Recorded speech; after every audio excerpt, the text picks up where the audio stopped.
Yes, ladies and gentlemen, episode 21 of Pokemon Horizons titled A Hatenna All Alone just dropped, and Liko finally gets a brand new Pokemon in this episode. However, there is a significance to the type of Pokemon she gets, so let's talk about it.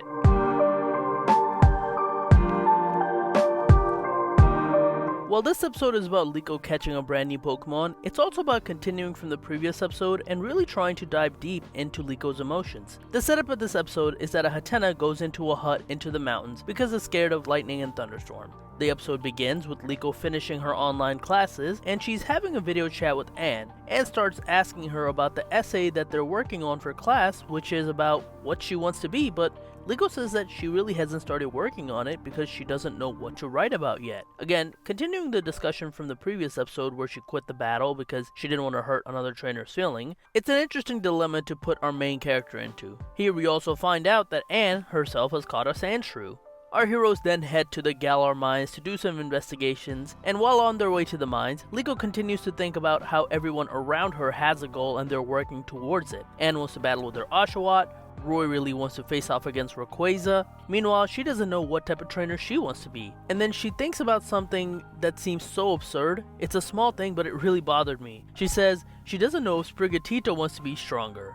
How? I know this is supposed to be a moment where Liko's trying to find herself, but even if Liko was just like Go and wanted to just focus on capturing Pokemon, you would think that she could easily tell that of course Sprigatito wants to get stronger. Anytime it battles, it goes super hard. Why would she think otherwise? Again, I know it's just a small thing, but that annoyed me. However, before our heroes can get to the Galar Mine, it starts raining really hard, so they end up going to a mountain hut for shelter, and that's where they happen to find the same Hatenna from before. After they notice it and learn about it from the Pokedex, but don't understand what the Pokedex means by it suffers from strong emotions, Sprigatito keeps purring near it. Liko realizes that Hatenna hasn't made a noise yet, so Liko gets worried and takes her back to Mollie. Mollie looks at it and tells Liko that it seems fine physically, however, it could be that her mind is troubled. The Pokedex talked about how this Pokemon could get exhausted if emotions around it are too strong, and while Liko doesn't realize it here, that includes Liko's own emotions. Liko decides to look after it on her own for a while until it gets better, and then they'll return it. After drying her clothes in the furnace room, she takes the opportunity to talk to Dot by bringing her costume.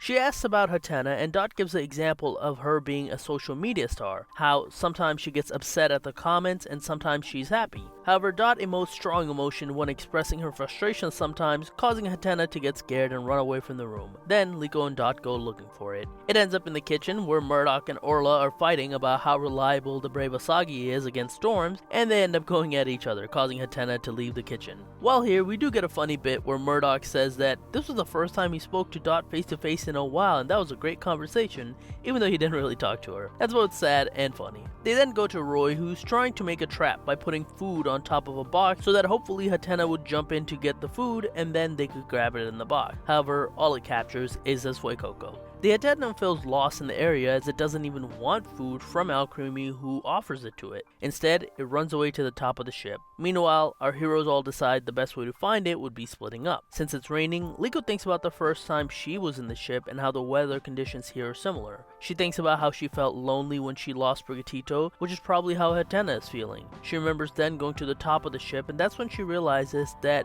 the Hatenna is probably up there. Once she takes the elevator to the top of the ship, she talks to Hatenna about how she felt when she got to the ship first.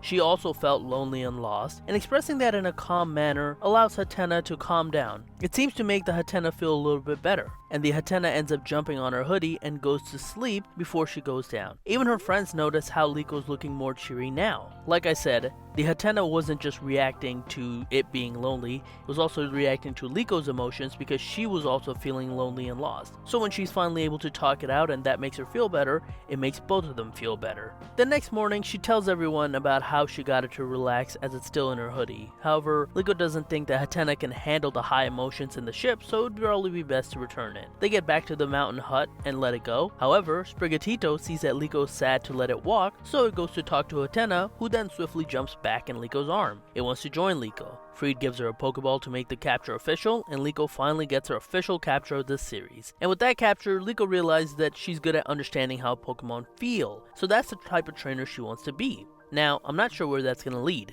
Her goal now is something similar to Ash at the end of Journeys, where he wanted to become friends with all the Pokemon. While that's something to aspire for, that's not really a real tangible goal. It seems like this series, at least for Liko's arc, will go the same way. We could get some more tangible goals in the future, but as of now, it seems like she'll be more the character in the series that deals with the more emotional core, while Roy does the more action portion of it. They seemingly split the character of Ash into two to make two separate protagonists.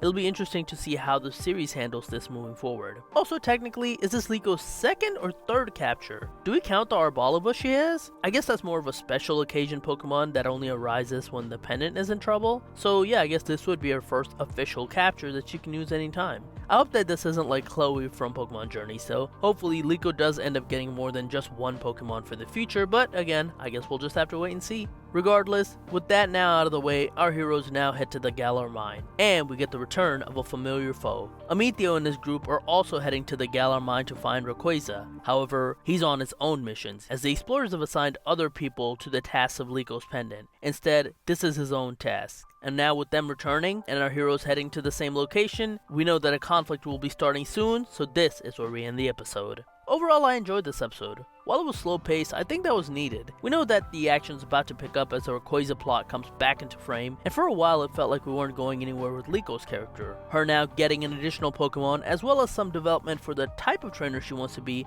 gives her something to work towards, even if the goals aren't as tangible as getting something like 8 badges. I hope that we get to see more of Hatenna in the Galar Mine portions of the story coming up too. But what about you guys? Where do you think the story's heading now that we know the type of trainer Liko wants to be? Let me know in the comments down below. Be sure to like, share, subscribe. You can follow me on Twitter at TheRealPDGaming, and that's it. I will talk to you guys later. Peace.